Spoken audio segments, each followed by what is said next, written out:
when I mention this list, when I talk about this list, we're talking about the best basketball players in the world right now at the All-Star game, who's been the best 12 basketball players this year. This is not overall. So when I'm talking about this list, I want to keep prefacing that is not overall. We're not talking about overall. We're not talking about who when you factor in everything, contribution, eye test, stats, production, team wins. Like we're talking about everything. We're just specifically talking about this year in this All-Star game. Who are the top 12 players at this All-Star game right now for this year? First and foremost, I think Naphesa Collier. I think she has to be considered number one. She's been the best player for the WNBA, the most consistent player for the WNBA this season. 23 points, 7 rebounds, 3 assists. She has Minnesota looking like the favorites to go out and to capture a WNBA championship. And her points, her assists, and her blocks are all up, and she's a two-way player. She's a two-way stud. Number 2 is still, to me personally, A'ja Wilson, and it's crazy to say that because A'ja Wilson, by her standards, is having a down year. But when we know A'ja Wilson, her motor, she has a motor that is unquestioned, a motor that is just different than everybody else in the WNBA. And when she gets it going, she's literally unstoppable. And I'm saying that she's probably overall still the best basketball player in the WNBA. But this year, I'm still saying so far it's Naphesa Collier, and I still have A'ja Wilson at number 2, even though this has been a down year. We're talking about 21.5 points per game, 9 rebounds, 3 assists, 1.6 steals, and 2.4 blocks. Breanna Stewart's number 3, still one of the most versatile bigs in the WNBA. She plays both sides of the basketball. A little concerning that her three-point shot has been atrocious this year, and she's just shooting 21% from the 3. And we know she used to be one of the best snipers from distance. I've been saying it's been a very mid to bad year. mid teams and bad teams this year. And all the players have really, their field goal percentage is down, and the numbers are down in comparison to what we've grown accustomed to seeing. So that's why when people talk about like Caitlin Clark, Caitlin Clark's numbers are down, but Caitlin Clark is also battering injuries. There's a lot of players that are numbers are down that aren't battering injuries and that are fully healthy, that are we still ranking like I'm doing right now in the top 3 and the top 5. Alyssa Thomas, a true point forward. I've never been so high on Alyssa Thomas' overall play style, the way she plays the game, but you cannot deny her impact. She's averaging 15 points, 9 assists, leading the league in assists, 7.4 rebounds. She's flirting with a triple-double. Now, her scoring output is not going to be as impressive as those 3 wings and forwards I named above her, Naphesa Collier, A'ja Wilson, Breanna Stewart, but Alyssa Thomas impacts in ways that they can't necessarily impact the game the way that she can. She is a legitimate point forward. She does a lot of great things on the basketball court. She's coming to number 4 on my list. Number 5, Alicia Gray, baby, from Atlanta. This is her best season. She's cooking this year. The Atlanta Dream will be a title contender in the next 2 years. Mark my words. I keep telling folks, do not sleep on the Dream. They got dogs on their team. Ryan Howard, who was selected to All-Star game, even though Caleb McBride is taking her place because she's hurt.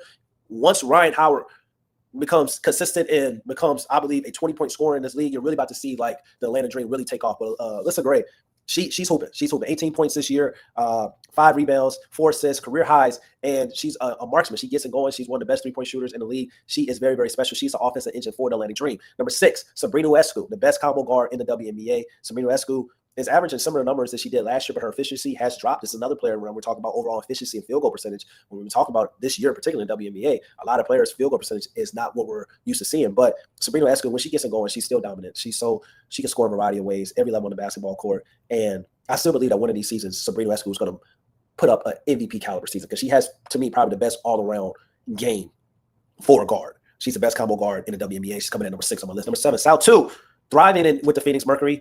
It seems like every time somebody leaves Dallas, they start thriving. But 19 points, 7 rebounds, 2-way player, one of the best defenders in the WNBA. She's growing in a lot of ways this year. She's thriving with the Phoenix Mercury. Some will argue that she is the best player on the Phoenix Mercury over Alyssa Thomas, even though I had Alyssa Thomas ranked in the top 5. Number 8, Skylar Diggins, a real vet. Skylar Diggins in her 12th season, and she's still getting better. She's improving on her 3-point numbers, and that's over the course of her career. This year, she's shooting 40% from the 3-point line, averaging 18 points this year, 6 assists. Like, she is a true point guard. And she plays both sides of the basketball court. She is the heart and soul of the Seattle Storm. Number 9, Kelsey Plum. Kelsey Plum is going crazy right now with the LA Sparks. She is their best player. She is their most consistent offensive weapon that they have. She's averaging 20 points career high in assists. One of the biggest concerns with her going to play in Los Angeles is that who is going to be the point guard, because she's not traditionally a point guard, but she has improved on her passing, improved on her playmaking. She's averaging career high assists with like 5.8 assists this year and still getting done offensively with 20 points per game. She's still one of the best 3-point shooters in the WNBA. I like what I'm seeing with her. I just don't understand why the LA Sparks aren't better than what they are. In a lot of games, you watch the LA Sparks, they're in games with some of the best teams in the league, and then they just fall off in the second half of those games. So that's the only thing. Cameron Brink is supposed to come back. Maybe that's going to help the team defensively, but I just feel like the LA Sparks should be better. So I had Kelsey Plum at number 9 on my list. So I'm saying Nneka from the Storm. She's in her 14th season, I believe, and she's improving She's shooting more three-point attempts. She's up like to 3 attempts per game, 36% from the field this year, averaging 17 and 8, still a force in the interior, like shooting 81% under the basket. She is the most underrated MVP probably in WNBA history. When people talk about the WMVPs, when people talk about all the legends in the game, they don't really give Nneka credit, to be honest. But she and Skylar Diggins are some of the best vets in the WNBA, and they're still getting it done. They're still getting it done. So she's coming at number 10 on my list. Number 11. Kelsey Mitchell. Kelsey Mitchell is the best pure hooper in the WNBA. She's like 3rd overall in points per game this year. I think she's top 3 or top 4, 19 points this season.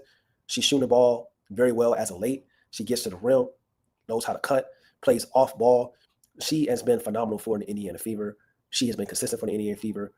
She, right now, has been the best player on the Indiana Fever for this season, even though she's not the best player overall. And then number 12, you have Aaliyah Boston, you have Caitlin Clark, you have Angel Reese. These are the last 3 players, I feel like, for the 12th spot that you can all basically have a case for. Aaliyah Boston averaging 14 points, 6 rebounds, 4 assists, shooting 59% from the field. She's been very impactful. She's taken a leap this year. I feel like the Indiana Fever need to run more offense for Aaliyah Boston and run the offense through her. Then you got Caitlin Clark, 16 points, 8 assists this year, but she's shooting 37% from the field, 29% from the three-point line. But when we talk about the numbers and we talk about all these players and their field goal percentage, a lot of players are ranked higher than Caitlin Clark. Their field goal percentage is down as well. And some of the players that we are talking about having career highs and career seasons, that was Caitlin Clark's last year's rookie season. So that's something to factor in. But for my number 12 spot, I have to give it to Angel Reese.